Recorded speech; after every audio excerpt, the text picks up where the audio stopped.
يك أيا يخستيني التكت يوهان قلتشيش يا أختواسكو يسكو سقنا نوي وهجي يكي وش كان خختو داعتي يا موك تين واسا أختو يكي أتك أشكون outer coast you do ساكلت خاقينخ جهستو دخيا يا خوي قدستي يا أختو يكي أخو دانا أقا هسقوشي قدانا أوي كي هسكاو دقيق يا تيس واسا أختو سكو آتلين قوو هس أو سكو أو هيوق ʼatángi يه أو أختو سكو يوهانسو خلتي دين أيا أكاو داي أو ʼéidáx ʼéináx أو هيوق ʼatángi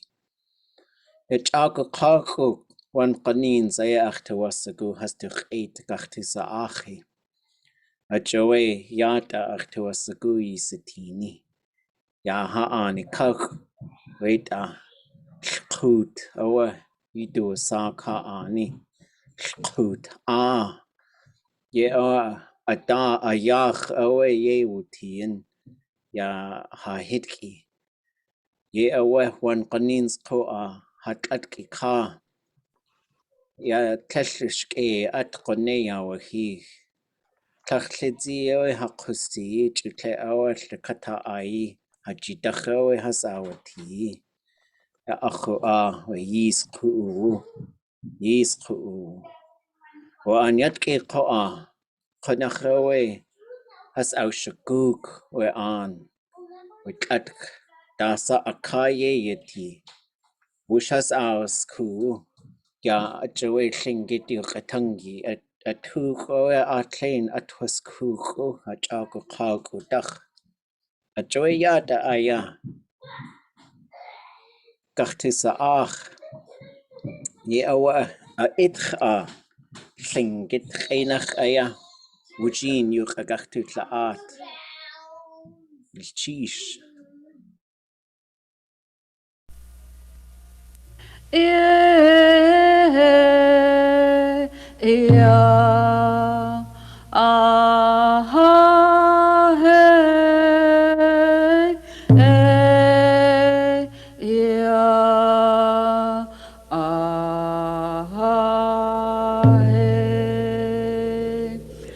It is hard for our Tlingit to explain to others what we mean by Haa Shagóon. Haa Shagóon, it is what we are now, what we have been since the beginning, and everything that our children must become. Haa Shagóon, that is the way it is with us.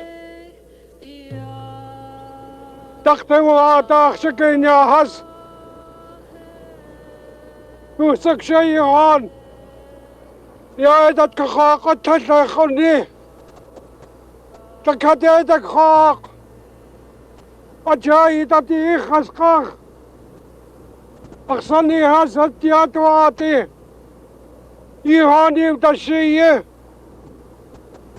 سيهاني كخيختاو أجاي تد أخاق أيخنقتيت أسقاني أيسقط كايتي سيهان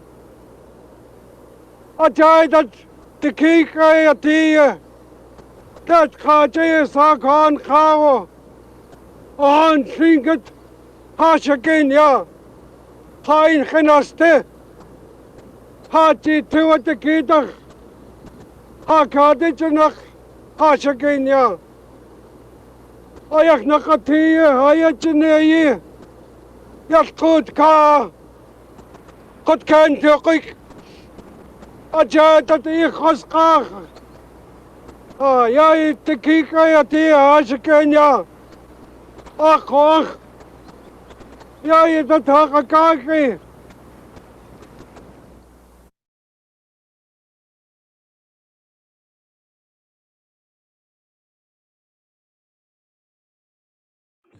ويتا أختو سكو يستيني Ya Haa Shagóon Daanaawaaḳ Lḳoot ʼatángi. Conjugation Prefixes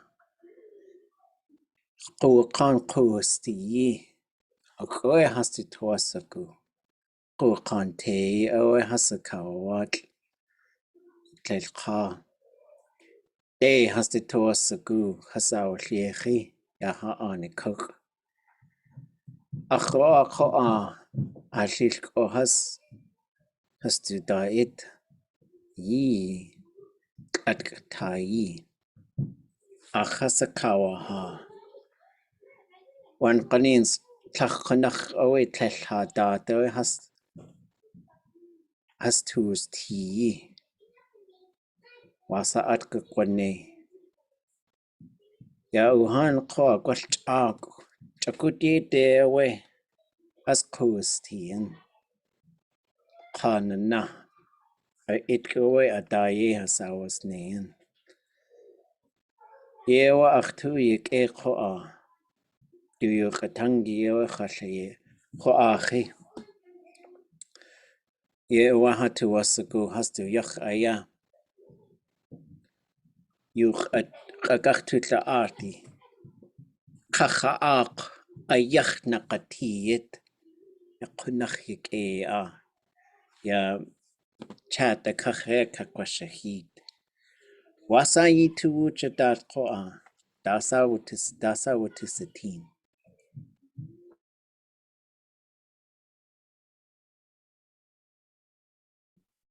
Daanaawaaḳ Lḳoot Haa Shagóon Lingi ʼatángi ʼatuwdli.át Hain Kainigi Ya wait Conjugation Prefixes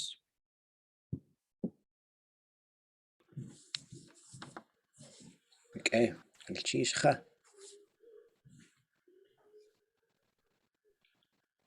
ʼatuwdli.át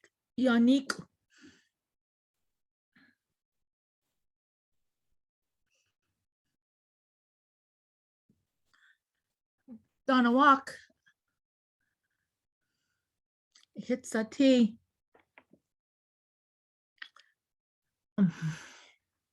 Juan Christine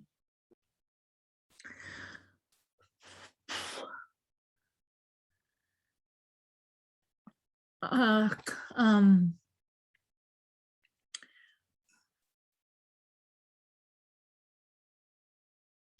know how to say it.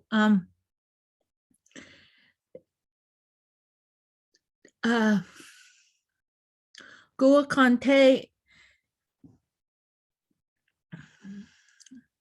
the reason for it.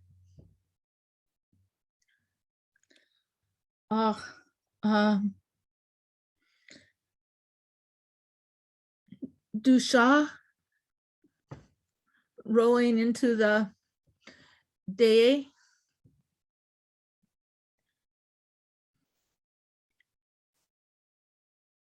We're trying to get this state to be responsible.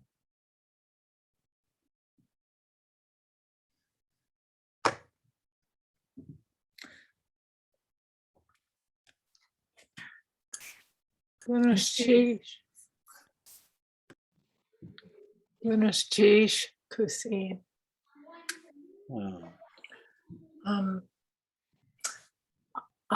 Asquani.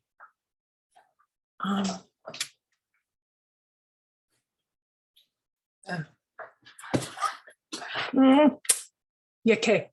A'atuwdli. Asquani.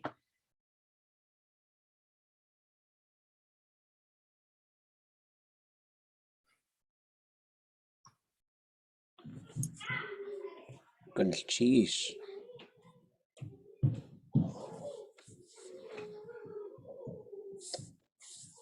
Ya Asquani When Qanins Takhtasego at like Kaqinach Takhtasego at animals Takhtasego at Quash living things I had to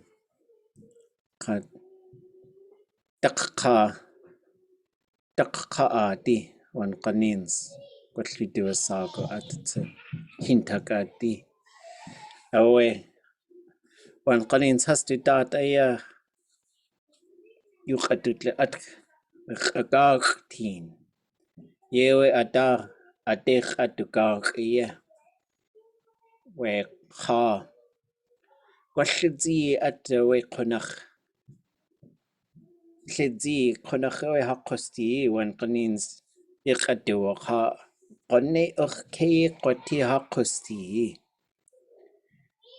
ye awe qaxtaqashu tleidihina we khatyaw iyuq'atangi qut uqki qoti iqusti ye awe wan qanins wit ayahutusatin Tashluhan qaw yew tusane jaha katu wakatawit itik koy atlen awe khu atlatuku hasakawa aq we adatki hastu tudakhawe hasawas etli awa hastu yuq'atangi yuq'atang qa'a Ja'ana we qeqa wushkachtusku ya'ani kaq Joya kwal ya chaqdak as qutzati akewa Chadaqasa sheyi yan kwal chakuta as qa'a kawa aqya qawiti helchishugo Hetlwasa oti atlen qul takati dakhaya yaqayati linkitani ka Artawasakut altakat qu hasakawa aq hayuqatangi at khasawlihi Yewe kwal qone ayakh ye kwati ayakh kwati ayah takat qaqusi wan qanins qa'a Kalqata wa hastushti Kalaqtwashku itayakha Kalawsh qiq wasa hatutlaan ya yidat qachaqtsu weta chaqtu wasakut altakat qa'a anikak hasawasku tataksawe ya kallush qiqi qusti ye awa atati tahtatan wa ajowe we quwaqan qusti awa hasayawus hihin hasituwasaku keqaqe ya haanika uhana ya akhua uhan qais qa ya yidatis qa Qanakhawe hastu datawe hastu utien hastu kakhtu utien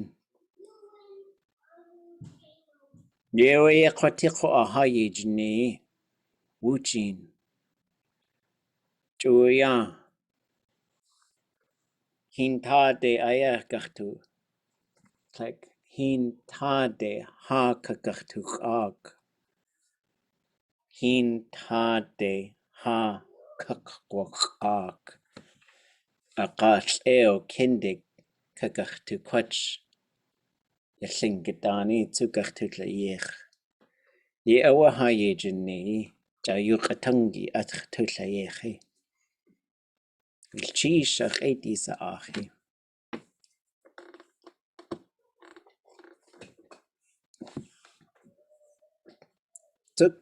Tukke Wooch Gnalchish ʼatuwdli.át.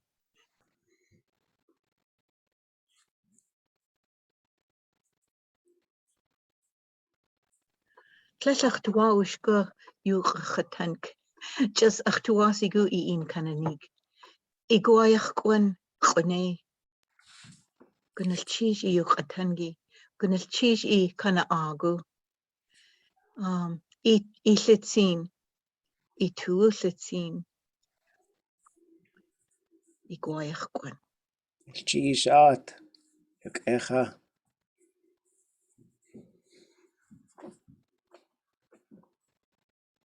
Okay. Well, Tled Kak Einach Aya. Adeshak Wastan. Well, Chish, getting Kaya Akul to Katuan. Yukecha. One Kanins Kashits Iqua at Dayatli Dayuk at ʼatuwdli.át. Hishwasaka Quatiqua. Ye awa hayejine, Jakakachtuak. Wujinaya Yagachtitlak. Ye awa. Thoughts, reflections, questions.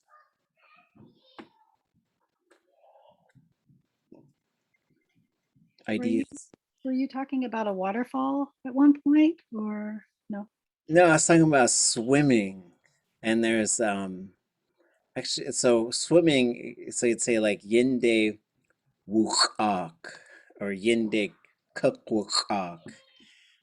It swam down, or they, singular, they swam down, or they're going to swim down, right? Or you can say, I'm good, like if you can go down the bottom of like a swimming pool. You could say, Yinde kukwuk, I'm gonna swim down. However, motion verbs are crazy. They are crazy because they change a lot. And one of the ways that they change is when you pluralize it. And so I was getting myself a little mixed up.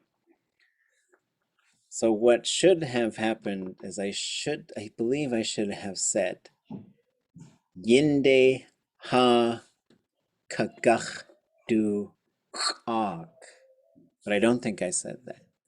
And so, because there's a couple of, for those of you who've been studying Tlingit for a while, listen to this. For those of you who are new, don't panic. There's all kinds of wild stuff that happens, but just make it an interesting thing. Like, it's like you're doing a Rubik's Cube and someone's like, hey, you know what? We just added 6 more cubes on every side, you know? So just be like, oh, cool. So here's something that sometimes happens with some motion verbs. So when a motion verb goes from singular, one person, to plural, more than one, sometimes the root changes. So you'd say, ʼatewdli.át, they went there. ʼéidáx, they went there. So I went from gut to át. Pretty manageable. But you just got to remember some of these things. Now I got 2 verbs to remember. Sometimes the verbs are totally different though. One bird flies towards it. So one bird flies to McDonald's. McDonald's Day, yandaqin. Yandaqin, it's flying right now. Or let's do past tense, wudaqin. McDonald's Day wudaqin yesh. Raven flew to McDonald's. So if a bunch of them went, we'd go from wudaqin to Haa Shagóon. Like a totally different verb. There's a ka on there, and the classifier changed, and the root changed. It changed in every way it can. One bird, wudaqin. Multiple birds, Haa Shagóon. So sometimes you get stuff like that. Then, but wait, there's more. So sometimes the subject gets frozen by this 4th person subject de for whatever reason, but it doesn't serve any meaning as far as I could tell.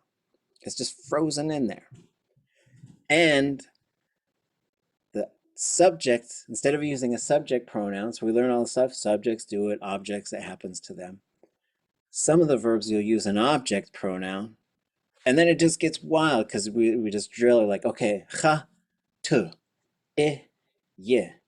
Nothing, and then has nothing. Those are the subjects, right? I do it, we do it, you do it, y'all do it, they do it, multiple they do it. So now we got to kick it out to objects. So now, ʼatuwdli.át. Plurals were swimming underwater. So then the plural for us, the future, you were seeing me struggle with this in live time. Haa Shagóon. We swam underwater. Let's just, no more swimming underwater until we get these verbs straightened out. I'm just kidding. But yeah, so that's probably why it sounded weird, because I kept saying, I said it like 3 different times. It's like, that's not right. That's not right. And that's also not right, but I'm moving along. But you know, everybody makes mistakes. It's all good. Other thoughts, questions? There's this term ʼatuwdli.át, and it means sensitive. And there was some sensitive stuff. Like, so they had this deer ceremony, this peace ceremony. The ceremony itself was called ʼatuwdli.át. That means a peace ceremony. They had this peace ceremony because they built a road to go to Chilkoot Lake, and it went through this place where we had buried our ancestors. And probably the most messed up part, there's lots of messed up parts. Here's 3 of them. 1 is they went right through the graveyard. 2 is they just left skulls and stuff just sitting there. Absolutely dehumanizing. And then 3, we have this place where we used to gather for ceremonies. It was called ʼatuwdli.át. And you see, there's the suffix ʼatuwdli.át, ʼatuwdli.át, deer rock. And they broke in half. They didn't even have to. So, and then, well, I guess then they put a weir across the river. And this is our land. So they had a ceremony out there, and this is him. And you know, Cuisine was there, and my grandpa was there, and one of my cousins was there. My grandma was there. But just to think of how out of control their life was going. You know, this is maybe the boarding school era is just coming to an end, but now they're just coming over, wrecking all the land and doing all kinds of wild stuff. So I really like that phrase he said at the beginning. And I want to go through and listen to that prayer, and I'm going to just write down everything he says and translate it. It's a good set of subtitles. It's fun to sort of look at and say, well, what is he exactly saying? That'd be really fun. But he did say, I will try so that it can be correct or corrected. So there's some really cool stuff as far as the grammar goes. You could say, let it be correct. And so that's, I know we were talking about the other day, how do you kind of pump yourself up so you could go do something? And then you could say, you're talking to your ancestors,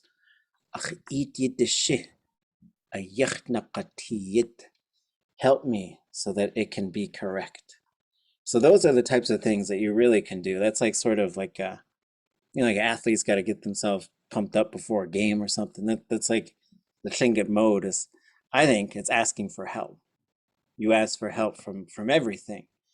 And that's how you sort of get stronger. And then I think you also are supposed to help other people. If you just help people all the time, then people are going to help you, it seems like. Well, one thing just to say that the one thing about, you know, Daanaawaaḳ was he dedicated his life to the educating about the culture and, you know, the remaining of his life. And he never stood alone. He always had the, you know, the opposite clans there with him for days and, you know, many times before planning for this. And, you know, we stayed up for week at an end, just every day planning every thought and every word that was going to be said. Wow. You know, for this event. Yeah, and long time ago, like when people got together for ʼatuwdli.át, they used to have punch. So I can't remember what the term is. Anybody remember? It was something like ʼéidáx. I'll have to find it. But they had a tobacco ceremony.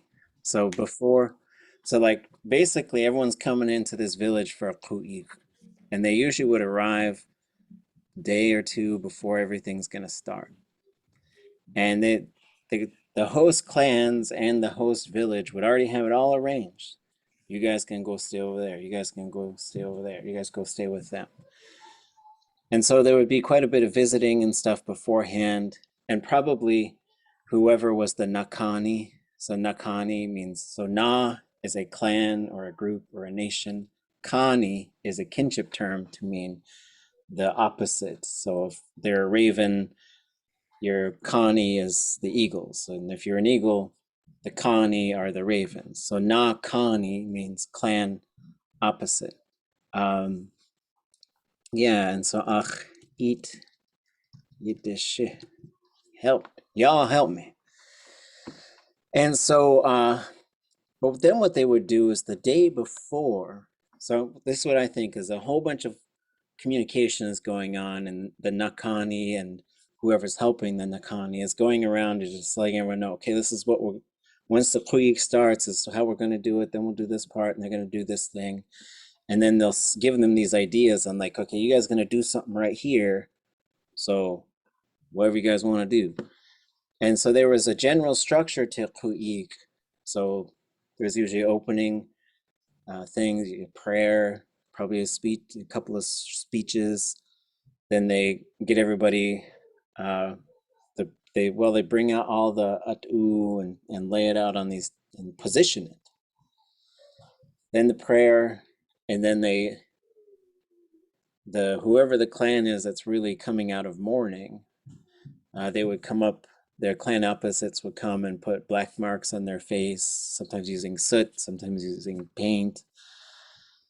And then they would sing the cry songs, and it's heavy because it's kind of people's last chance to cry for someone, and then they're supposed to kind of move on a little bit. And then oh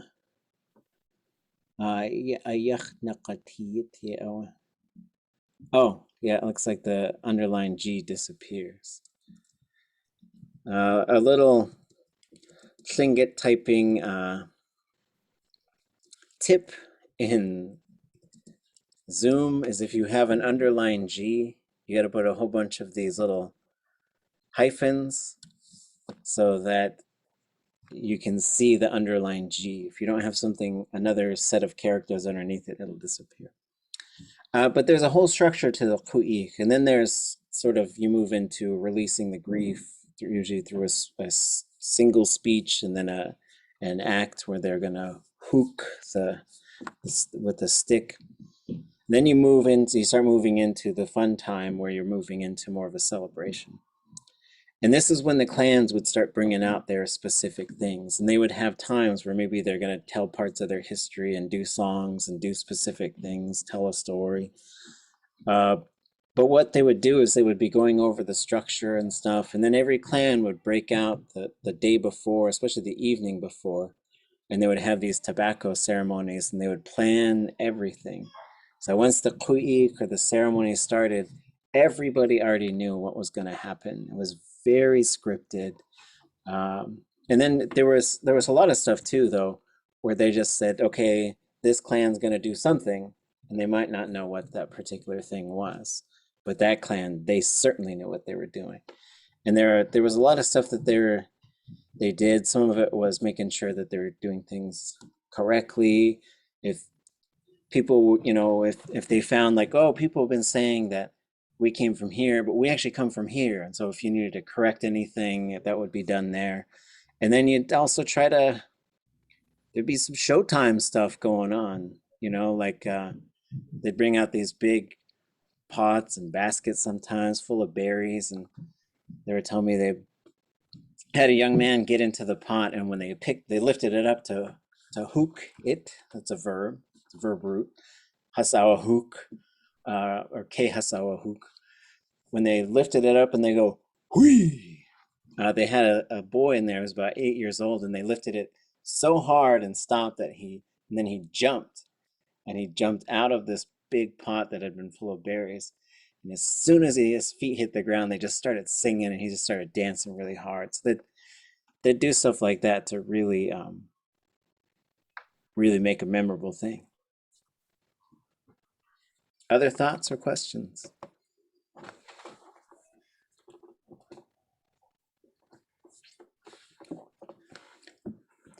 Okay. Sheesh. So any general language questions before we move into the last lessons of this session? And these will help inform the study group tomorrow. Avi. Yeah, general question about groups of people. So I was looking through the dictionary and I saw there was a term for American and a term for Russian. And I was wondering how I should describe myself because I was born in the States. I do have Russian ancestry and I'm Jewish. Yeah, that's a great question. And on that question, we've been talking as well among some of us who teach Tlingit about we need to update some terms for folks, and we also need to be ready for terms to be developed. For example, like ʼatuwdli.át, it's not a great way to say it. You're just saying black person. And so we're trying to figure out, although I do think there's a lot of self-identification in the African American community with saying black. And so still, Chanwan is probably even worse than that because it comes from the English Chinaman, like literally saying Chinaman. And so that's where anything that ends with one and it comes from some English word, that was probably man. So watchman was watchman. Ginjichuan was King George man. And so some of those do need to be updated as we go along. Everybody in the world's always got to figure out new things to call people because a lot of them had it wrong. And the other day, I got a dictionary app and it says the word of the day is Winnebago. Winnebago is this person from this area, or it's like a RV thing. I said, man, you guys got to fix your dictionary because they don't call themselves Winnebago. They call themselves Ho-Chunk. It was the people who lived next to them that called them Winnebago. And that's not it's something about like their nose or something. It's like it's kind of an offensive term. So sometimes what we do is we just look at where are the people from, and we could say some things. So there's these two terms to talk about people. One is Kwan and one is Ku'u. And they both mean people of a place, but let's start with Ku'u. It comes from a verb which means to reside somewhere. So that means the people, so you say any place. You say New York Ku'u, the people of New York. You say Israel Ku'u, the people, and that just means the people who live there. Doesn't have anything to do with ancestry or who belongs where or any of that. Kwan really comes from the ancestral people of a place. So that's one where I live in A'atuwdli Ani. I live on their land, but I am not A'atuwdli. I'm ʼatuwdli.át. And so that's one where if you had, and usually you're going to have a particular place name, and then there would be, you could have something like, if people were from the Nile River, you could have Nailhini Kwan. And then you're saying the people who are ancestrally from a place. Anushi is the term for Russian. Initially, Russian folks were called Gutski Kwan.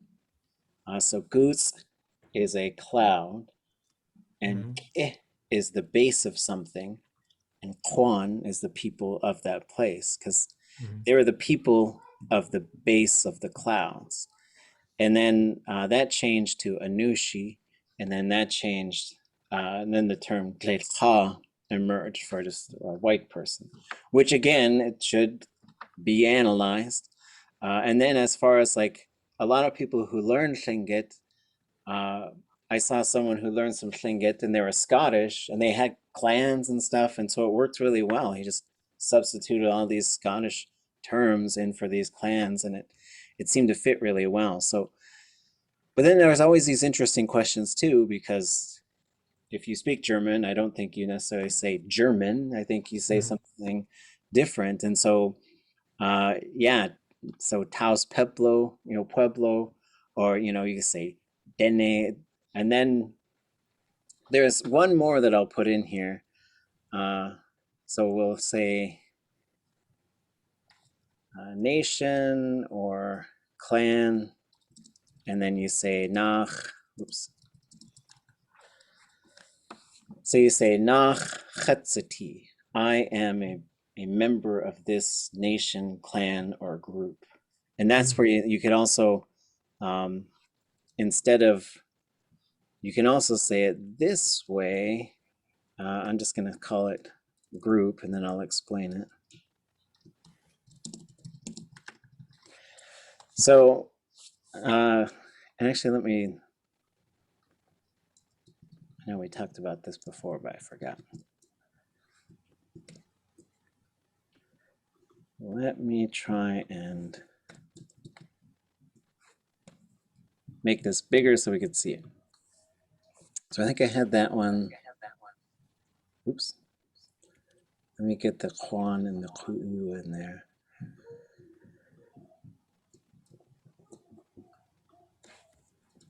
So what we're really talking about here, oops, I'm getting some feedback.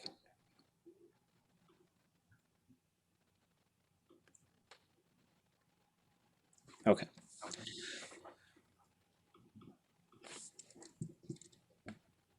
Is this kind of fill in the blank phrase? I'm going to mute folks because I'm just getting some feedback.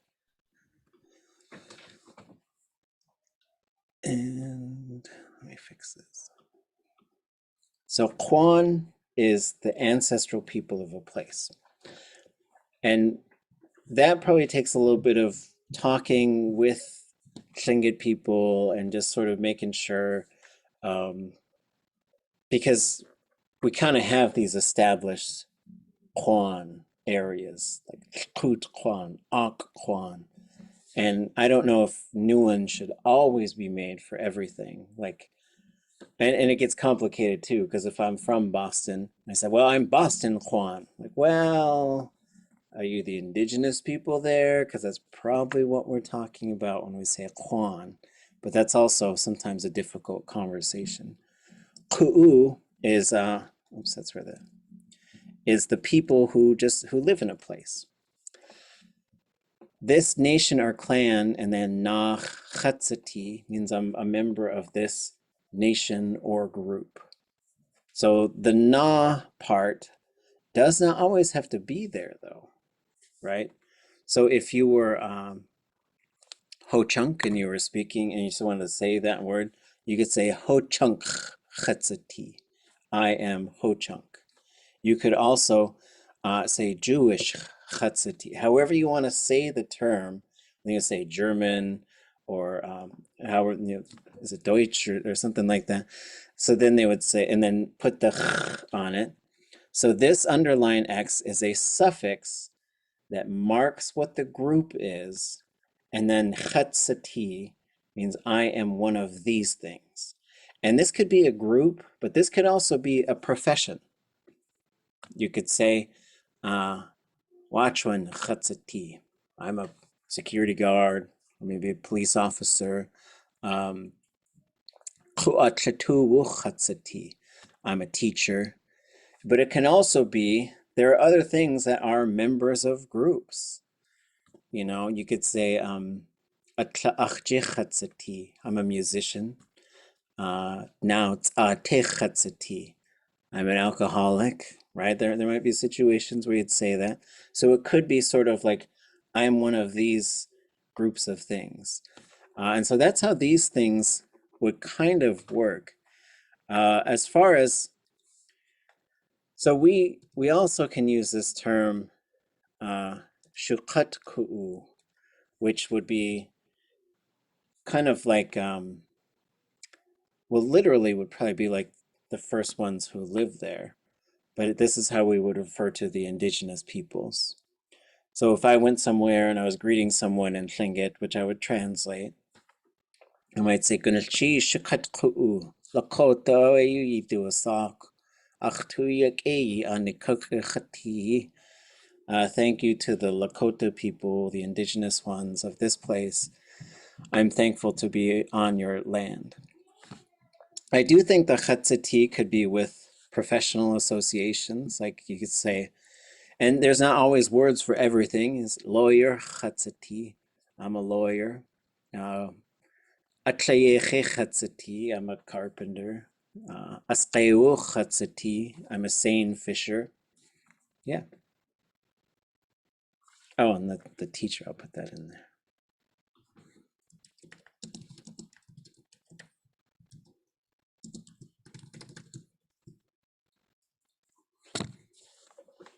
Oh yeah, so I could say away. Oh, here, maybe I'll do this on a. Yeah, going on here.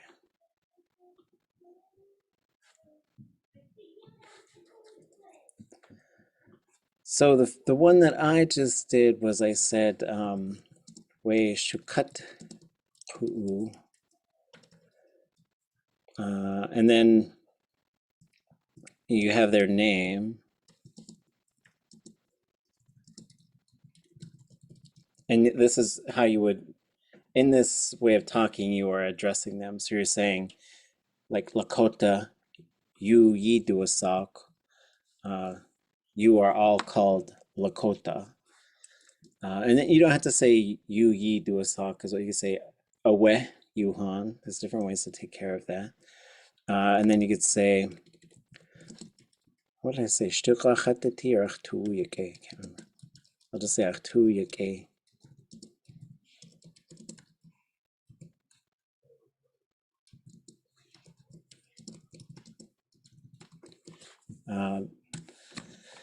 Shukat ku'u, Lakota, you ʼyiduwdli.át, ʼatuwdli.át, yi'anika yechati. And then the last part is ʼatuwdli.át, I feel good, yi'anika yechati, that I am on your land. So you don't say yechati in that? Yeah, so this is some stuff that we're like, so I think you could say yati, and I think I've heard people say yati.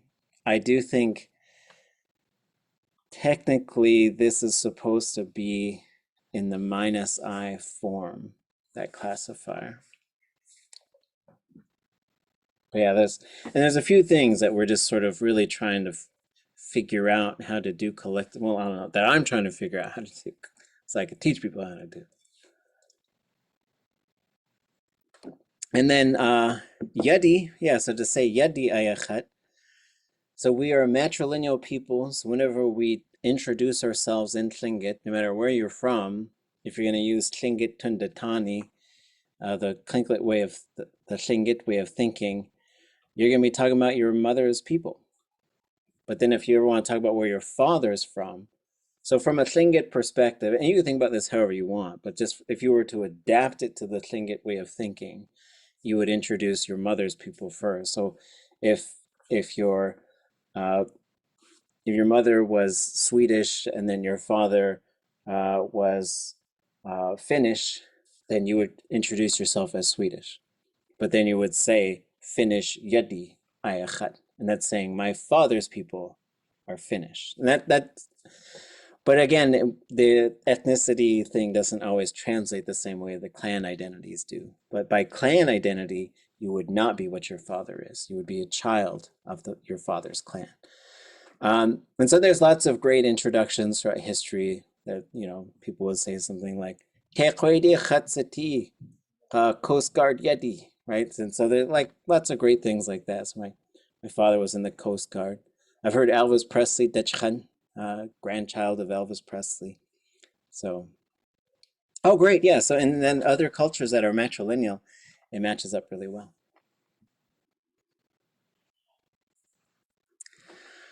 Oh, that's a good question. So Kagwantan comes from Kawagani hit tan. So it means the people of the charred, timbered house. Kawagani. So gun is in that case is the verb root, but most clans that end with tan, there's some contracted form of a something hit right before it. Ishka hit tan, ishki tan. Deshu hit tan, deshi tan. Very in Kawagani hit tan, kagwan tan. So sometimes like those types of contractions can get a little bit tricky on how to see the parts that are in there. Qayabu? Gunash. Huh. Gosh, yes. Kent, Washington, Kuha'u.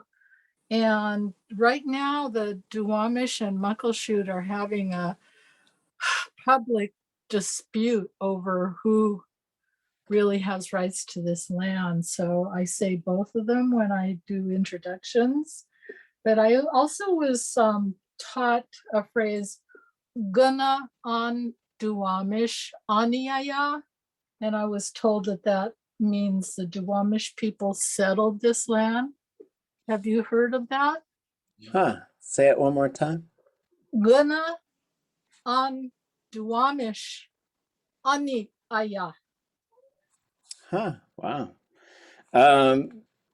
No, I haven't heard that one. I know that there is a verb for settling. Anyone else heard that one?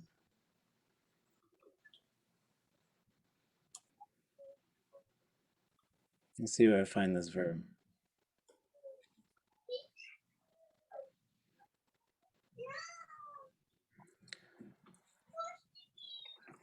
So here is the verb dictionary.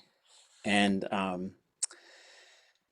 so the verb looks like, so in this case, this is one of those cases where we see both of these long O's, we would write them short now. So we'd say ʼatuwdli.át, ʼawutudza'an. We settled there. We made that our village. And then we look at the next one, it says jish, that should be underlined, jishqadach, and that should be high tone. And that should be high tone. Haswutlagas, this one would also be low. ʼangoon, haswudza'an. They migrated from Chilkat, then they settled in Angoon. So Wudza'an is what I would expect. And so you could say something like Yaqoe haswudza'an. And then you could say the names of the people. And yeah, and sometimes, you know, land acknowledgements get tricky sometimes because like I've been in meetings where someone did a land acknowledgement and they started the meeting, someone stood up and said, "You forgot us!" And I'm like, ooh. Yeah, so, but it's good. It's good to do that work. But yeah, that's the verb that I would expect. And so what, that might have been some other form of it too, you know. If you put qone in front of it, qone haswudza'an, they started to make it their village. That's what I would think of. So qone is what we call an adverb, so like affects the verb. So qone, and it comes right in front of the verb. Now you're saying starting to do that verb. And then it depends on how the verb, you say it starting to do it now or started to do it. So you could say awacha, they ate it. Qone awacha, they started to eat it. And you're really talking about when the action started.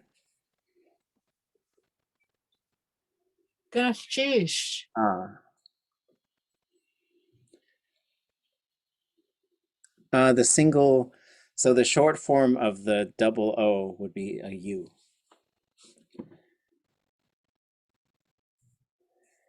Yeah, and then to say, you could use this. So kind of going back, and there's always going to be multiple ways to do things. But in this case, if you wanted to adapt this to Tlingit way of thinking, so if you're in a particular village, you could sort of start your talk like this, and especially if you're not from there, so you say Gunalchish, and then in this case,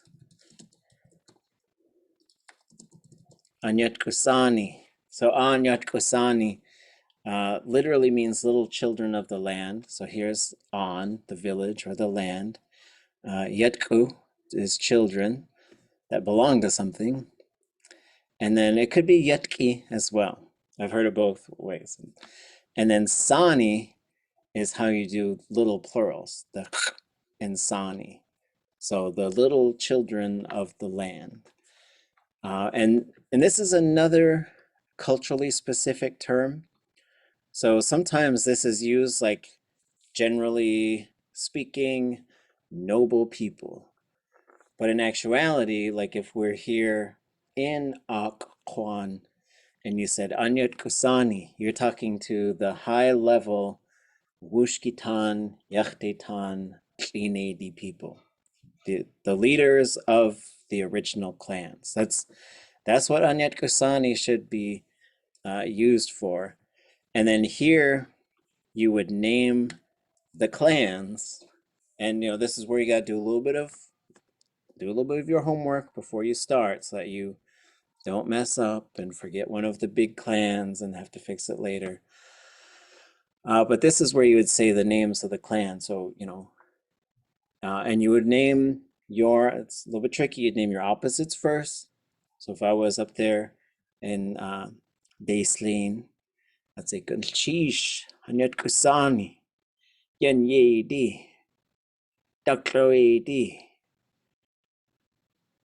Kayuhansu, Khunkian, Deshitan, Ishkitan, Kakokitan, Achtuyak Anikakati. So you name your opposites first. That's just good protocol.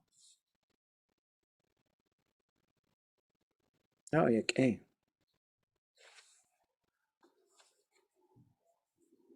Iktu, sorry. Yeah, I'm just curious, does Tlingit have a word for treaty? Because I'm living in Canada, and if you don't know the name of every single tribe next to you, and there's probably 3 or 4 within an hour of me, it's at least in general polite to acknowledge the treaty land that you're on. So that could possibly fill in for naming a tribe, I'm guessing. I don't know. I appreciate input from anyone else in Canada too. Oh, yeah, so treaty, there was a word for law, and I'll share a bit of a funny story here. So the word for law, let me find that real quick and I'll put it up on the screen and I'll tell you folks something that happened.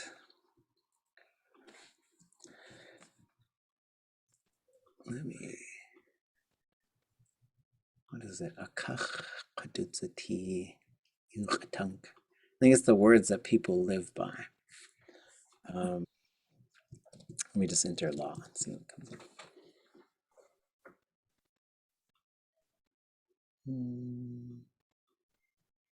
I just pasted the dictionary definition in the chat.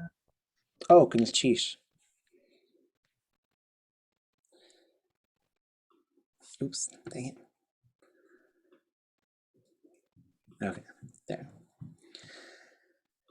So, the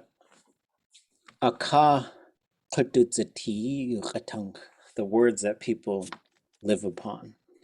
Now, a treaty would probably have to talk that out a little bit too, because it's really talking about like a land exchange and some other stuff, but that at least gets you to a law. So the word law would be LAW in English. And there was a group that had translated this incredible moment where they had made a law in their village that said Tlingit was going to be the primary language of the village. And it was a wonderful moment. So we're at a meeting and they were reading the law in Tlingit. But they didn't have the word for law on hand. So they just put the English word law in there. But for some unknown reason, maybe it was a typo, they put an extra A in there. So it was LAAW, which looked a lot to me like the word ʼlāw, which is a penis. And so, you know, he's up there reading it. It's this very like wonderful moment, and it was a big thing, and everyone was being, you know, sometimes you got to be really, what do they say, reverent. You got to be really, you know, you got to be royal about these things. And but I was kind of reading ahead a little bit, and I was like, what are we doing here? Oh, okay, I think I understand. But what's he gonna read? And then he got to it, and he said, you know, he kind of paused, and he said, law, and I was like, whew, okay, good. And then he went on, and then I went to talk to him about it later, and he says, and he knows Tlingit, but he said, I got to that word, I couldn't remember what it was, but I knew I wasn't supposed to say it. So it's a pretty good moment. But so, as far as treaty, you know, it would be interesting because Wooch to Seichen is a trade. But again, like the word treaty, we have to talk it out because like so many of them were violated and broken and ignored. However, you know, to say these were the treaty lands, I would probably say we shakat ani, and then just name whatever the treaty is. You know, you could do that. So shakat ani would be the land of the indigenous peoples. Sheesh. Helpful. Okay, you guys got some great questions. Oh, sorry. Could you spell that last term? We shukat Ku'u. ku'u. Shukat ani. Ah, That would be the land of the indigenous peoples. And then also you sort of, you gotta get some catch-alls for some of these things as well. And same with clans, like there's ways to kind of bail yourself out at the end. So you're up there naming the clans and you're ready for your speech and you name all the opposite clans and you do the ones that you see. And if you're here's a pro tip, is you look at the people that you are close to when you call out those clans. Or especially you look at if their leader is there, one of their leaders. So if I know who the main person is for the Yenyedi and Tessin, when I say Chish, the Katyuhan ya Akhaniyan, Yenyedi, I'm gonna look right at that person. ʼatuwdli.át, I'll look right at, and if I don't know who they are, then I'll end up looking at someone that I know is ʼatuwdli.át. And then if you're in a leadership position and or if you're the only one who's repping the clan that day, when they call the clan, you say, weh. So that's the response that you give. It means yes, you know, it's almost like you're doing roll call. I've seen this protocol used. I was instructed that as people came into the hall, I needed to write down every elected official who came to a public meeting so that the note could be passed to the welcomer. And I would think it works this way, that so this was a civic meeting in Juneau, but we wanted to make sure that everyone who came in who had a position got mentioned from the stage. Yeah, that's a really good point. So if you come into a cultural event and you're asked to sort of to be an MC or to have some kind of speaking role for it, a lot of times you're going to confer. There's not a whole lot of people who, you know the people who know this information. And so sometimes you'll huddle up with some folks and say, okay, what clans do you guys see here? And then, when you see a person, you see their whole clan, right? And so that's another thing, is that legwork kind of gets done. And then so like, okay, let's say I'm a Raven and I'm sort of acknowledging the clans before I speak. I don't have to acknowledge any Raven clans. Got an easy out there. But I gotta start with the ones who are from the place. So if it's here, I'm gonna say Wushkitan. But then I'm gonna start spotting the ones that I see. Yen Yedi, Tsagwedi, Kagwantan. Right? And they just have a little pause in between each one. Then when I've run out and I say, I don't know which other ones are here. There's two ways you can say this. Or I could say, I think it's actually called Kaikshangukedi. Kaikshangukedi means all the eagle or wolf clans. And then you could say Kat Chak Naxi or Wooch Naxi, all the eagle clans, all the wolf clans. And same with if you're going the other direction, you can say Kaikklayanedi, all the raven, but don't just start with that. Like Kaikklayanedi, like name some. It's bottom. Don't just go right to the cheat code. But then you got that at the end to sort of say, here, and the ones I forgot. And then if you see clans that you forget, then just start remembering. Oh man, that person is Kiksadi. Man, can't forget the Kiksadi next time. Okay. Okay. Great stuff, folks. Okay. Let's do a little bit of this stuff. So when we think of this relational suffix, and several moons ago, we also did to make something small, to make something plural, to make the plural smalls. Like let's just try and remember this. So let's say we have keys. Okay, keys. I got one somewhere. Bracelet, right? Keys. How would I say a small bracelet using a suffix? Anybody remember? Kisk. Kisk. Yep, so put that K apostrophe on there. And what about a whole bunch of bracelets?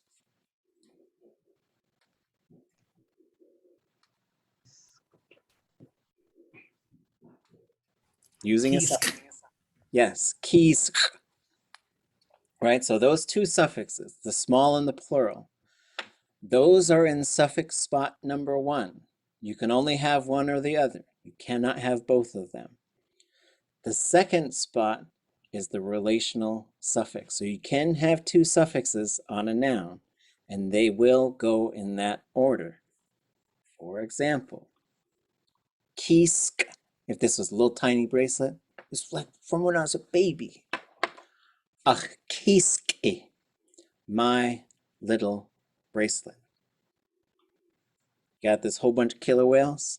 Kit, for whatever reason, they're yours. Set them free. What are you doing? Ach kit. But if you have the plural littles, you can't put a suffix on this one.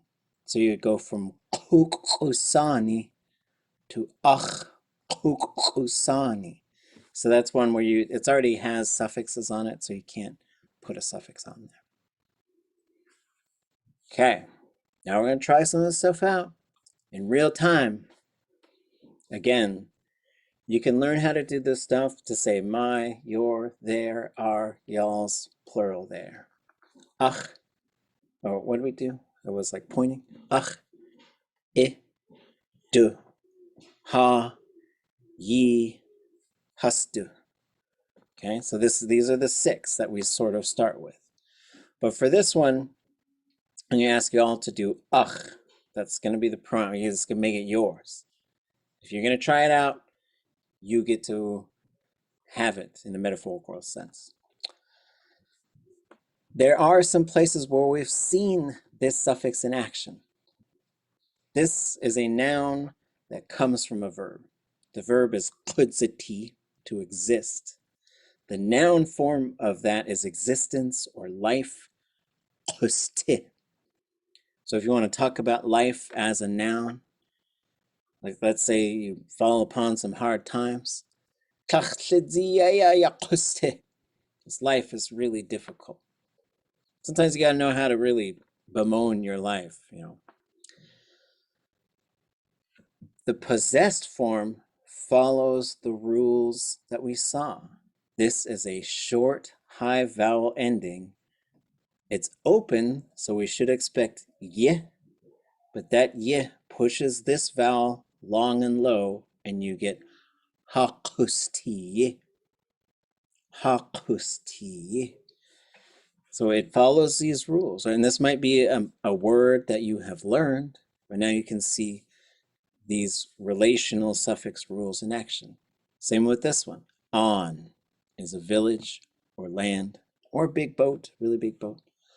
Ha'ani, our land. Okay, so here's how we're going to do this. Let's do a few of these. Show you a picture. Whoever wants to go, it'll be your turn.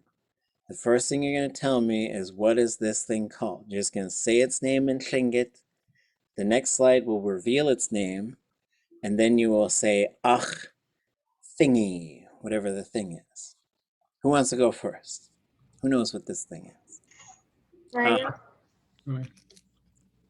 Who? Tuss. Yeah, oh, tuss. And mine. Ach, tassi. Yeah, oh, ach, tussi, right? High to low. Who wants to do this?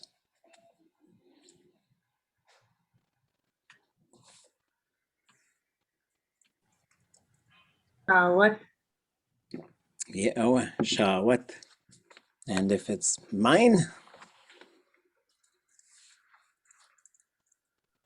Ach shawadi.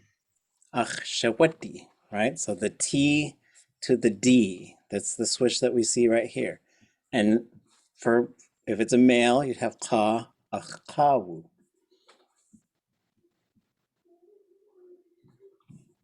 This body of water right here,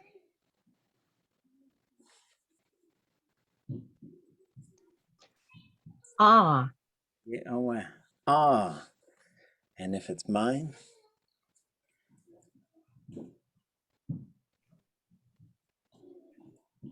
ach, ai. ach, ayi, right? And you will see this in place names, right? There's a bunch of place names where it's something's lake, right? And this stone, yeah, oh, te. Yeah. And if it's mine, Akteyi. ach, te, right? Okay. And this thing goes around your sa. Inkhone. Ah, The te was high tone and short, and then is that right? It goes long and low to be te. yes. So a short vowel ending will get pushed long and low. So you go from te, te.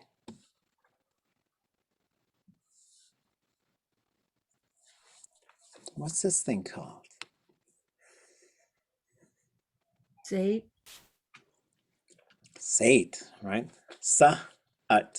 Sa plus at gives you sate. It's a base of the neck thing. And if it's mine, aksei. ach, say, we gotta put the I on the end. Aksei it. Ach, say de. D. Oh, so say D. To a D, say de. Right? That t, t, t. How's this thing? Hit. Hit, yeah, oh, what? And if it's mine, Ach, Eddie. ach, hitti, right? T to a D, right?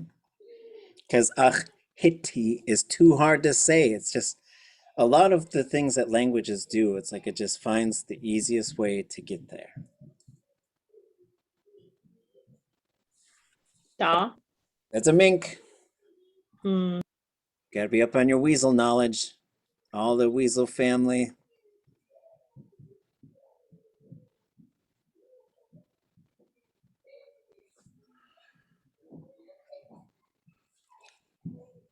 Nukshian.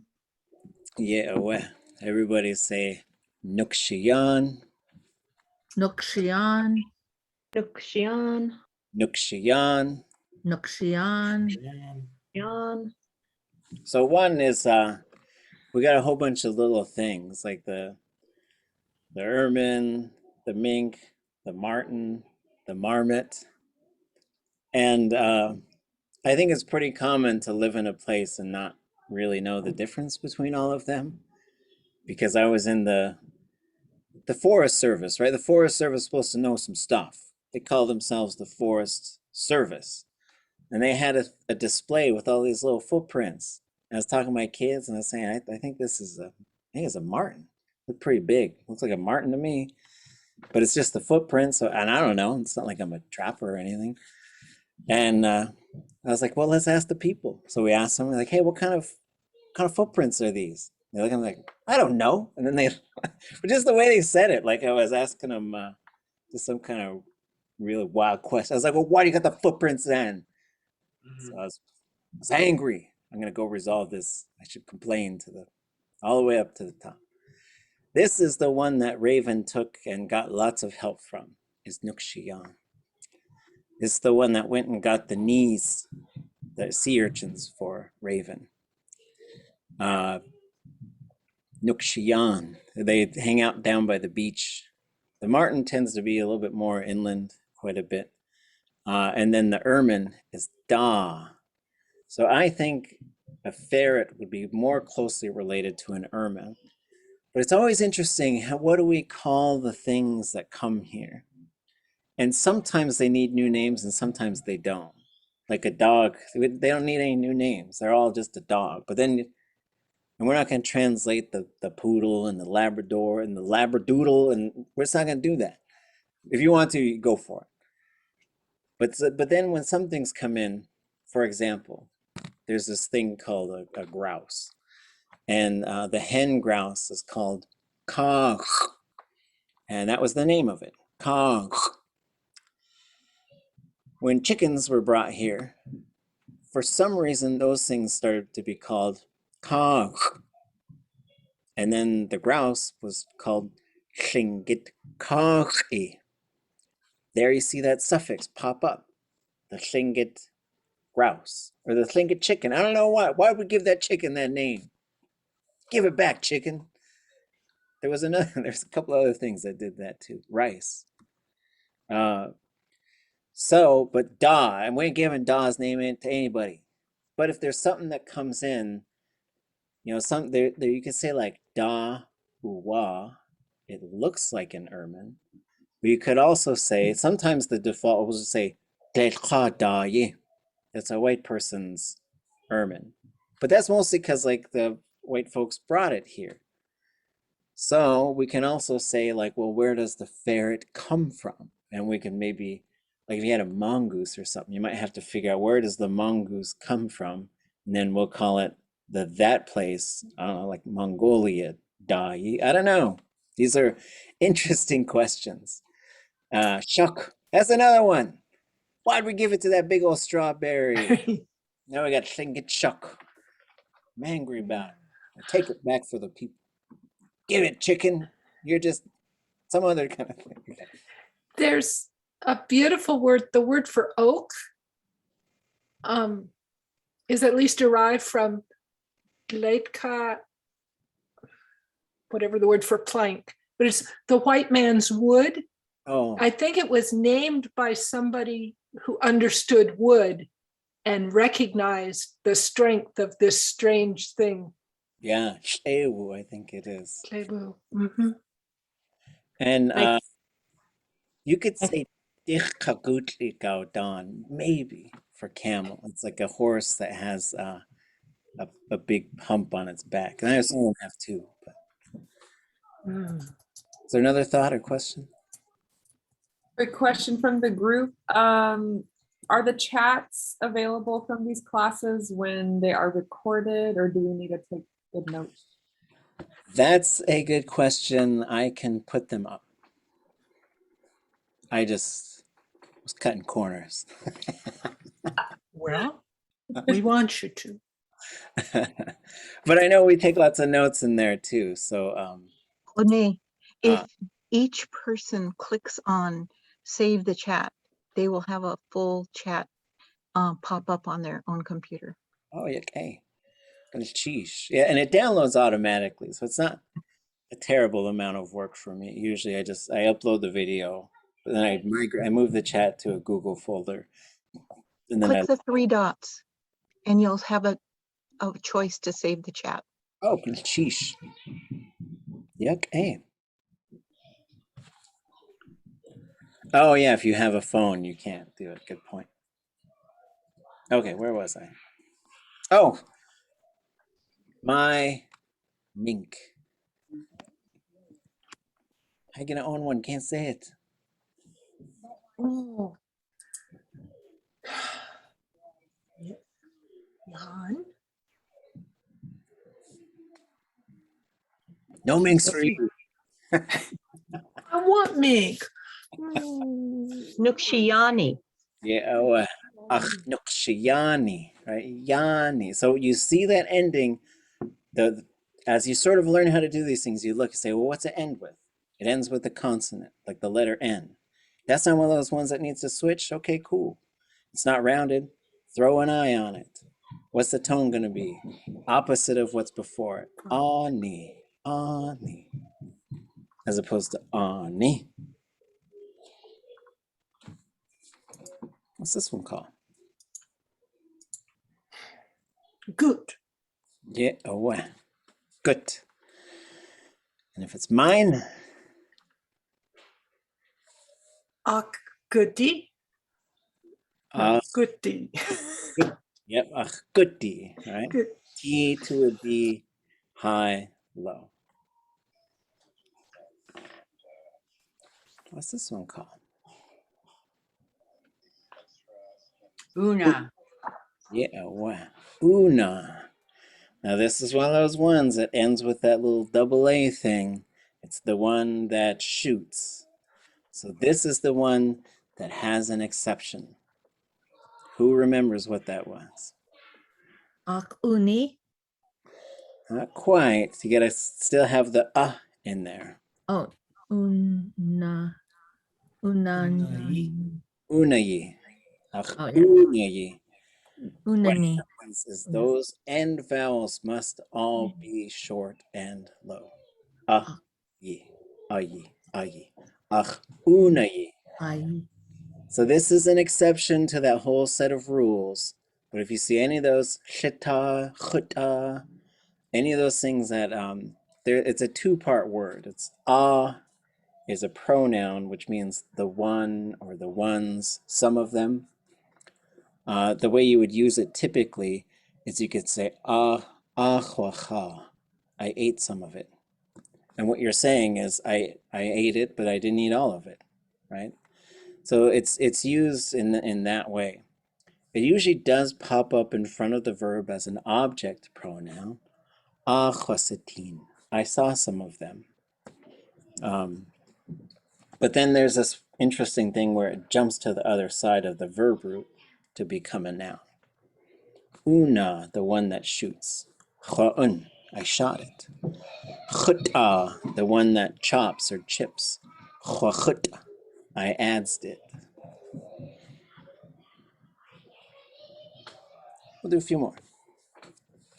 What's this one called? Yai. Yai. Yai. And I don't know, maybe you have one, whatever. If it's yours. Achyaye. Achyaye, yep. High, low. Now we gotta do the little fish test. We did the little weasel test. What's the herring called?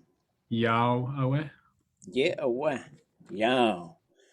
And if it's mine,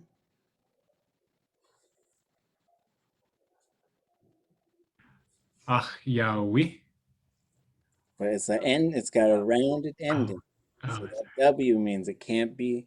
So what we, Yahweh. So instead of pushing it back, you just leave it up front.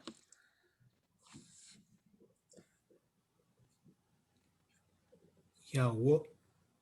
Yahweh. Right, so Yahweh, Yahweh. Let's see. Let's do this. We'll jump ahead a little bit. What is that thing?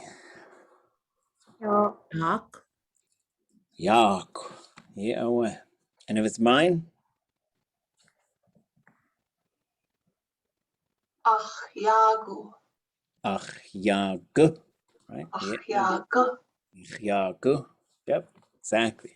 KW to a GU. That's just the way it's going to go.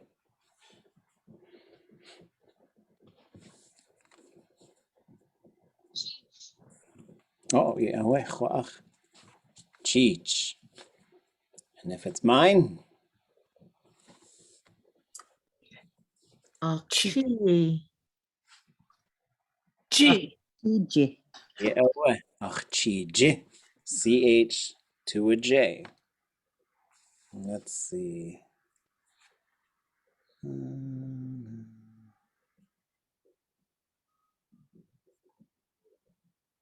Which other ones? What's that called? Costs. Yeah, well. And if it's mine,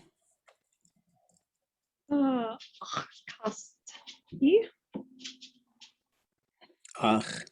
cost. T to the D. And you remember that it switches to a D just because it's easier than a T? Yeah, because if you tried to say that you'd have to say cost, and you'd have to, it just gets a little funky. Cost, and you've got to pause a little bit. So it just pushes that thing into the vocalized version. You could do two. Yeah. Is that a borrowed word, like cask? Or does it come from that? Oh, that's a really good point. I bet you it is. Or maybe cask. Yeah, cask. That would make a lot of sense. And they just say cost. Huh. Like, hey, that's cheap. Let's see. Maybe we're ready for something else. Okay, so, but as you go through and just sort of practice these, like go look at the place names. That's a really good place to start looking for these and to start sort of understanding how these things can work, like both the relational suffix and then these direction and location terms. I think what I'd like to do for the next 20 minutes or so is to just sort of take a look at, come back to verbs. There's a whole bunch of stuff you can do learning Tlingit. I think a big part of what you end up doing, you got to listen to the language as much as you can. It's just got to be around you so that you're not always fragmenting in these little pieces. But you got to do little pieces too. So there's all kinds of recordings out there. There's all kinds of methods to approach them. There's published stories that have the translation, and you can go find the audio and download it. And it's all on tlingitlanguage.com, right? So you could download the mosquito story. Then you could listen to Haa Shagóon, master storyteller. And you can read along with it. And then you can just keep listening to it. And then you could practice. You could just listen for the pauses, pause it, and say that part just like he said it. And then same with other storytellers. Then I think another part is your sort of list building, which for me consists of like a couple different things. What kinds of things are there? Nouns, and don't do the verbs yet, just nouns, these directional terms. There's a whole bunch of little linking parts, and you just start filling your barrels, your cost with all of those things. And then you start sort of, or your bentwood boxes, right? So I gotta learn a few more of these things, learn a few more of these things. Then you start figuring out the structural stuff of how it works. Okay, here, this one's a suffix and it gets added on. And this one's a relational term. So it's its own word, but it's gotta belong to this other one. So you're getting some of the logic of the language. Then you got verbs. And so once you start to grasp the other stuff, it's not easy, but what you're doing is you're building up you're memorizing a whole list of these things so that you have them. Then with the verbs is you're figuring out how that verb works. And this has to do with things doing something to something else, something happening, for something to be a certain way, for something to move, or for something to be positioned somewhere. So the verb consists of these parts, right? And there's a whole bunch of different illustrations and ways we're going to think about how these parts work. But basically, you have some, let's see, is this the one I want to use? Hold on a second. Yeah, that's good for now. So later you're going to learn, well, let me just say what's going on here. So there's a verb root, which is usually right towards the end. That contains the meaning. Ti is to be, yati to be, siti to be part of a group, ʼatuwdli to exist. But they all have to do with this being verb root. Then you have a classifier. The classifier really says, like, what is the verb doing? And we're talking about this verb happening as opposed to somebody doing it. That's sometimes when the classifier will switch. Other times is when you say, oh yeah, it's a specific thing, not a general thing. We're using these categories. And other times it'll just switch to say, well, we're talking about a little bit differently. A lot of it is sort of like hearing and listening. That's a classifier switch. Seeing and watching. That's a classifier switch. Being and existing. That's a classifier switch. There's the subject, which is most often the one who does it. I do it, we do it, you do it, y'all do it. A singular, they do it, people do it. Someone does it. Then you start learning how to sort of switch these things. It starts, I think, by just continuing to come back to a chart like this and looking at it and say, oh, what's the verb? Sleep, ta, chata. I am sleeping. Well, the verbs I picked about. I'll do eating. Eating it, chacha. We're eating it, tucha. You're eating it, icha. Y'all are eating it, yicha. They are eating it, acha. People are eating it, ducha.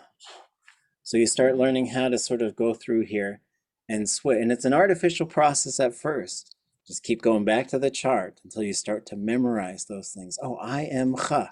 I am cha. The object is who the verb happens to. In the word order, you're going to say the object first, right? So you're really saying it, I eat. It, you eat. It, y'all eat, whatever the thing is, right? So in this case, this is most often, almost always, to whom the verb is happening. Happening to me, happening to us, happening to you, happening to you all, happening to them, happening to people or someone, happening to something, doing it to the self. Okay? So that's another thing that, and you just, not just, but you learn how to start moving these things around with sometimes some verbs that are pretty stable, like they don't change a whole lot. Like sikhan is the verb to love. So I could say, chat isakhan, you love me.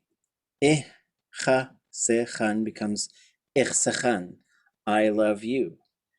Now we're talking Barney language, right? Whatever that dinosaur was, you sing the song. So that's the subject and object. There's some stuff that could come up. Sometimes we'll talk about a thing called a preverb. That means separate words that pop up before the verb. There's going to be a number, like any adverb is going to be in the preverb. Kadain yeosene. They did a good job when they did it. That's, kadain pops up. Other things that could pop up here is chush, which is most often this sh. But chush and the sh are the same thing. One's own self.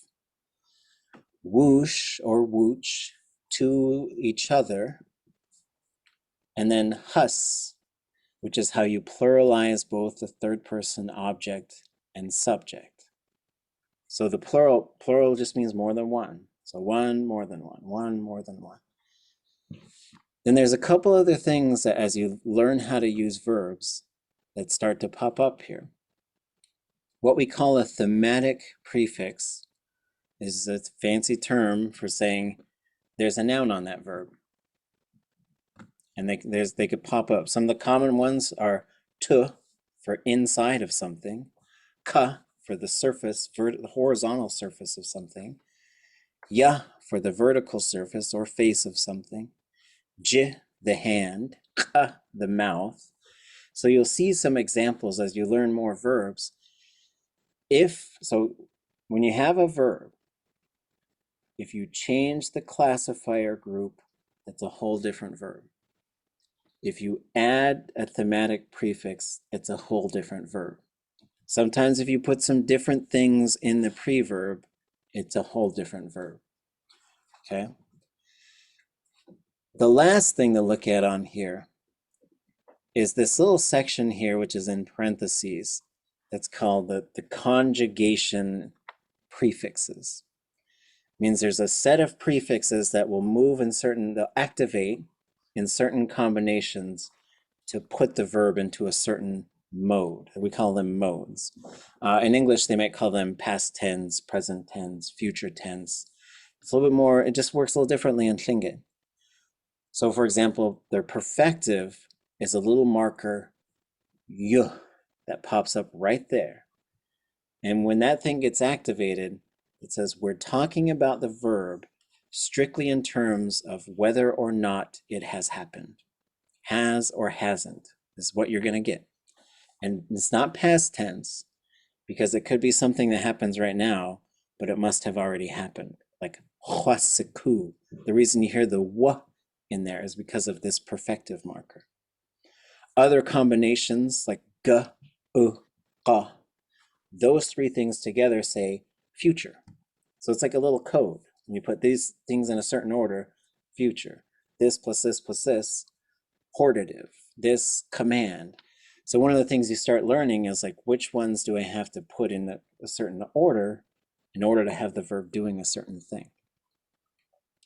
That's a big part of Lingi. It unlocks so much stuff. And I think when you're first getting started though, you're doing a lot of whole language stuff.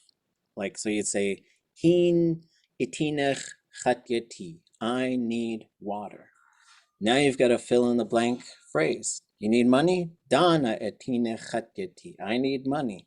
ʼatwdli.át, I need food. So now you've got to fill in the blank phrase. But then, you'll learn how to say, well, there's the chatyati. So I could say, hin itinech hayati. Oh, we need water. Hin itinech yiyati. Y'all need water. Hin itinech hayati. People need water. So then you start learning how to spot what's the thing I can learn how to change, and then come back to a sheet like this to say, okay, now I could change it. I could change it right here. So I could say, I sang a song, we sang a song, you sang a song, whatever the verb is. So then when you go to look up a verb, you're going to see a verb that's going to look something like this. So you're going to see capital O, capital S, 0, cha. Can somebody tell me what this capital O is telling us? Object. Yes, there is an object. If you don't see that O, you cannot add an object to it. It'll code it right there for you. What about the capital S? Subject.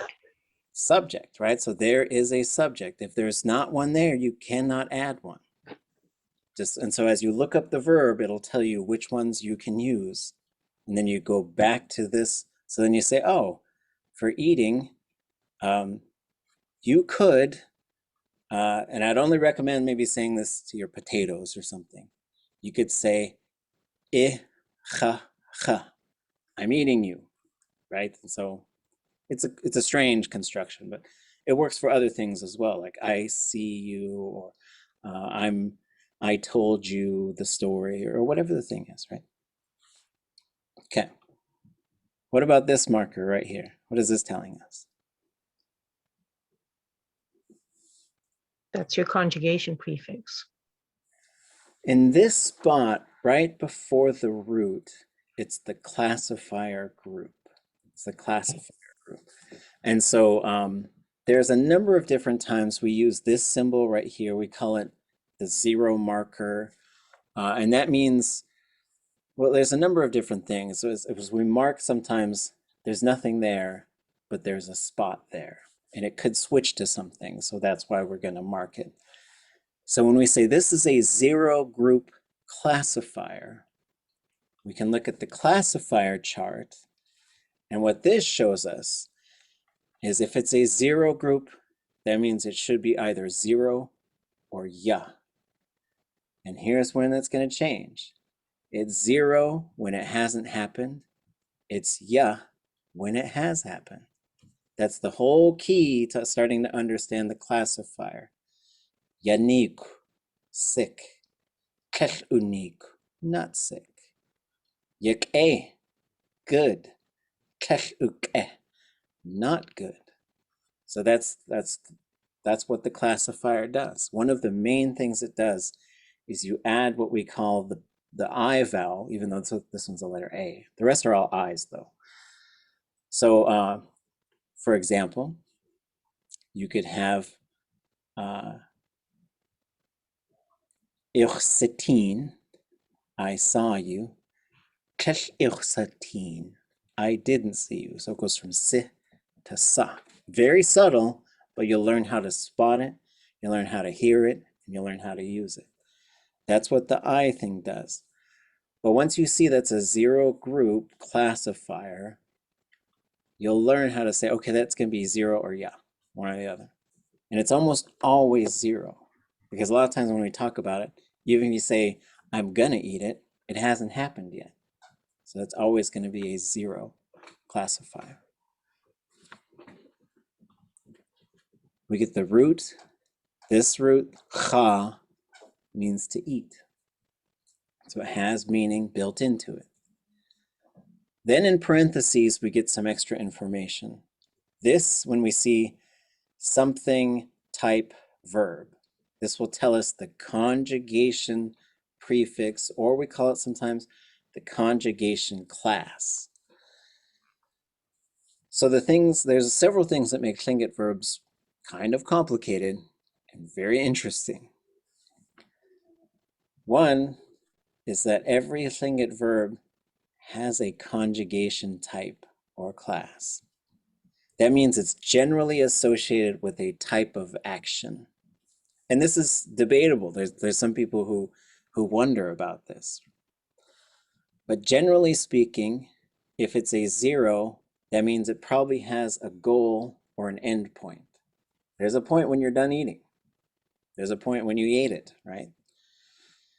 Na means it's just an ongoing thing. Doesn't mean it goes forever. It just means it's not focused on reaching some sort of goal. Like going to sleep. I'm just going to go to sleep. Nata, right? Ga is an upward type of thing. Ga is a downward type of thing. Some of them make sense, like Ga for the sun to shine, shines downward, even though, you could really get philosophical about it. But as far as where you're standing, it's usually kind of shining down. But a whole bunch of state verbs are ga. So if I'm going to command someone, like if you can turn to a kid, here's a good little test for the Tlingit students. If I want to turn to someone and say, you be good, how do I say it? Anybody know that one?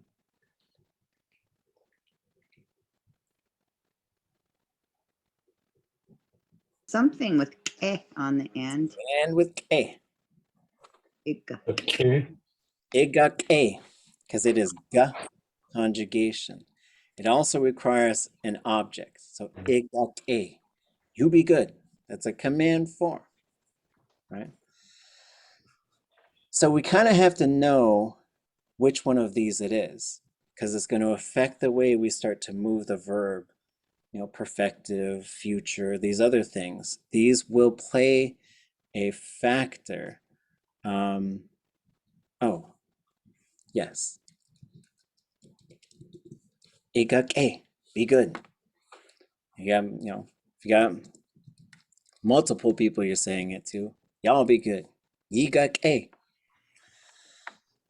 So this is kind of the building blocks of the Tlingit verb. In beginning Tlingit, we sort of talk about this stuff, but we just focus on sort of memorizing a bunch of phrases. Beginning Tlingit is a lot of memorization. Here's this phrase, here's that phrase, here's this phrase, here's that phrase. But the human brain can really only memorize so much stuff. And then you got to start unlocking the pieces to start moving it around. So intermediate Tlingit, we spend some time saying, okay, let's focus on these. Let's learn a whole bunch of these directional things and put them to use. Let's learn how to put these suffixes on a noun and put them to use. Let's learn these types of things, put them to use. Then let's start just mashing on some verbs, figuring them out. And a lot of your work to become a Tlingit speaker is going to be understanding how these work. And once you start to get it, the interaction of the conjugation prefixes and the classifier, then you start to be able to sort of make really accurate predictions on what the verb is going to be and what it's going to do. Once you get that, then you start gobbling up verbs. Oh man, what's the verb for that? And then you look and you say, oh man, there's a verb specifically for gutting a fish. There's a verb specifically for removing the insides of a clam. Great, let me learn those. And then you start to learn them. But what the Tlingit reference guide is intended to do is to basically take the most common verbs and put them in the most common forms. So there are really fancy things you can learn to do in Tlingit. You could learn how to say, isn't there any way that you can trade me this bow and arrow for your octopus cane? But that's a really complicated verb to say, isn't there any way that you could do that? That gets very complicated in Tlingit. Or to say, I can't do it. So you say, I went there, ʼatwdli.át. I will go there, ʼatángi. I'm going there right now, ʼaanyalahash. Stick with those. Did, doing, will do. And then do the negatives. Didn't, not going, won't go. Because those ones, ʼxwagut, ʼyanchagut, ʼkukwagut, when you want to say, I can't go there, it just gets really long. But once you feel like you've started to master those 6, right? There's 6 of them. Did, didn't, is, isn't, will, won't. Once you've sort of gotten a grasp on those, then start to dabble in, that's the poetry side though, is the hortative and the other one, and there's some really fancy ones, like when you said ʼkaxa'aaq, ʼayakhnaqatiyit, that's a pretty fancy thing, but it's also very powerful. It's a very powerful way to use the language. But all this stuff can be unlocked. You don't have to be a mathematician. You don't have to be a linguist. I know some people get angry because once they figure out that there's 3 to 4 different 0 spots and you can have all of them in a verb, it can get a little frustrating. However, like we build this stuff up, building blocks, so that you start to sort of say, okay, here's what the classifier is going to be. We're going to look at this eating verb and we're going to say, eat it. Cha. I'm eating it. Cha cha. You are eating it. Icha. They are eating it. Acha. I ate it. Chwacha. You ate it. Iyacha. They ate it. Awacha. I'm going to eat it. Kakwacha. You're going to eat it. Kakicha. They're going to eat it. Akwacha. Oh, that one changed to kakicha. So with some of these, you'll find, especially with the future, sometimes there's 2 different ways to say it. They're both correct. In some communities, they might prefer one over the other. But once you start looking at this And you look at the reference guide is designed so you could kind of look it up kind of quickly. But as you start to use them, also let your brain start to look at the patterns. You'll start to see kukwa, kukwaha, I'm going to eat it. Kukwagut, I'm going to go. What else could I say? Kukwaaq, I'm going to try. Yakkwadaq, I'm going to succeed. That kukwa is popping up in all of them. So then you say, oh, kukwa is I am going to. Gaqi is you are going to. Or kuqi. And then kukwa or gukhsa, that one is a little more complicated, because they are going to. But that's the kind of stuff that I want us to just sort of think about. We're going to kind of end with this stuff. It's a life of learning. But it's also, it's like the reason for doing this. Maybe let me show you guys something that we'll end with. I gotta find, I didn't pull that beforehand. Quick announcement while Renee's finding the video. Thanks everybody for submitting your pre-program surveys. Tomorrow or Friday, I'll send you the post-program surveys, and filling it out just helps us continue what is working well for classes like this, improve our program, and also help us secure funding to keep things like this available. So, goodness cheese in advance.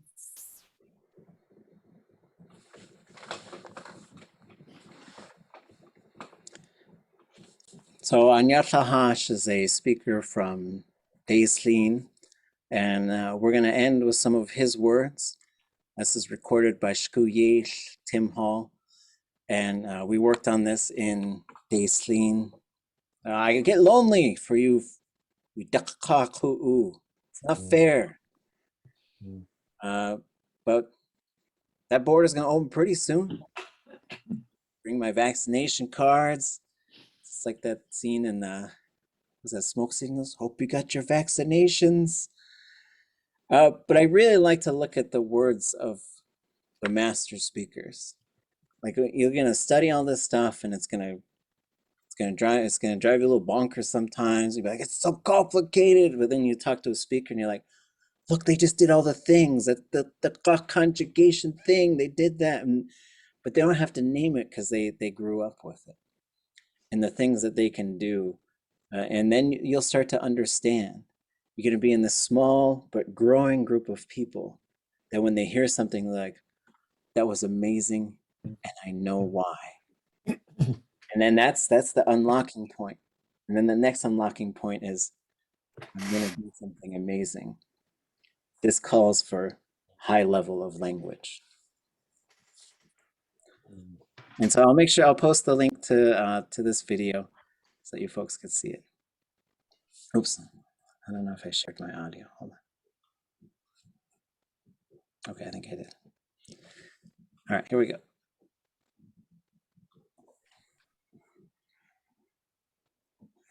Agaan naxi ʼéidáx ʼatángi ʼatuwdli.át kidén Wooch in ʼatuwdli.át Haa Shagóon Lkszód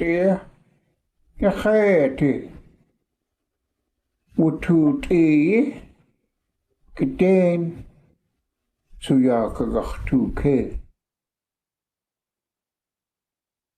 Agaan naxi ʼéidáx ʼatángi Agaan naxi ʼéidáx ʼatángi Agaan naxi ʼéidáx ʼatángi ʼatuwdli.át kidén Wooch in ʼatuwdli.át ʼatuwdli.át kidén Wooch in ʼatuwdli.át Haa Shagóon Lkszód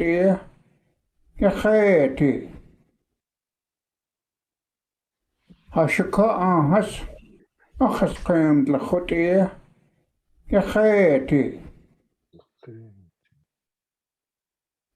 Haa Shagóon ʻatuwdli.át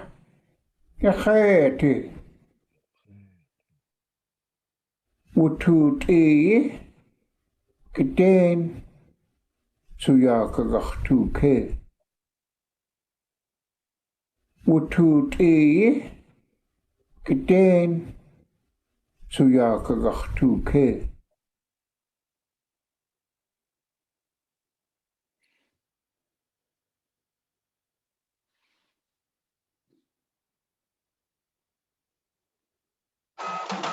Renee, I want to make a suggestion. Ah, When I listen to these elders speaking, they have a cadence. They have a rhythm. There's an accepted place where you take a breath, where you pause in your sentence.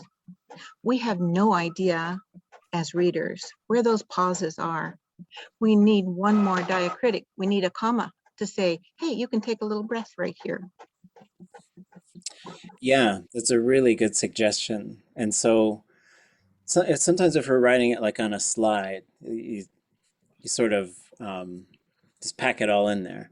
But I think as you go through, one thing that the Daanaawaakhs did use was a line break, because and it really helped. I think that they were poets, so there's a lot of times they would use a line break to say, well, they're taking a pause, so we jump it down to the next line. And so that's one way to look at that. But then there could be other ways too, where maybe we're marking shorter pauses, longer pauses. But what we would do, like if they took a long pause, is they would hit enter twice. So then it goes down and starts basically a new paragraph. So that's a really good point. And that one thing you can do is you can keep Want to know how to get rid of your toe fungus for good? Then you must see this. Top medical doctor shows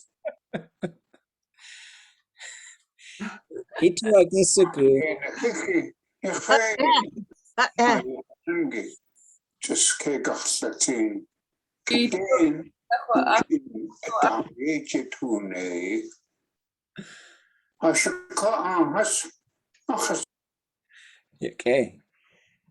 Ituagesugu ichus ekaklichi achisini yata in. If you want to get rid of the lint in between your toes. But I guess it would be, yeah, anyways. Yeah, but those are really good points. And I can't stress enough to just, you keep listening to old people, you keep listening to old people. Shagóon, the first time I met Shagóon, Sophie's March, I was really honored because she said to Chidwu, go bring that guy back here, that young guy back here who talks like an old person. And I was really, I just love to hear that. And I'm not trying to brag, but you do that work, because there's so much of it is the rhythm of the language, in the spacing, the way you say the words, the tone, the things that you talk about, the ways that you respond to people. And these are things that every single one of you can and should learn how to do. It's a living, breathing language. It's a language that we can gain strength from and that we can contribute to. And I'm so thankful that you all were here and that you stuck with it, and that you're going to come tomorrow and hang out and have fun. Cheesh, Wooch chisatiyaak, ye awa hasti ʼatángi. Chakyagi awa ʼatátwdli.át. Ye Haa Shagóon. Kaltakatasa dusa ahihas outlatu. Adeyuch ʼatuwdli.át tlingit. Kaltasawush to sekeka kasaneya hagyukatangi. Taweta, Kanachoyach to Osaku. Kayituye oe tlatzin, Kahagyukatangi. Jawuchinye jagachtune. Hastukage yesawe hatachankiyan. Yukagachtulaat, Hasaka ahetoe. Ya ha'itiqaku. Aqalliltidin awe. Hasu ada ye jagachtune. Hasu ada ye hasjakone. Ye awe achtuati. Galchi shuhan. Yegu ayachwan. Achtuasagu. Ye ushgachtustin. Ye awe achtuati. Galchish. Wooch. Ganashish. Sheesh. Goodness, sheesh, day I heat you the she, yeah. Okay. Ganashish. Sheesh. Sheesh. Sheesh. Sheesh. Okay. Ganashish. Ganashish. Ganashish. Gosh. ʼatuwdli.át ka tusian ye ati ganashish. Sheesh klein.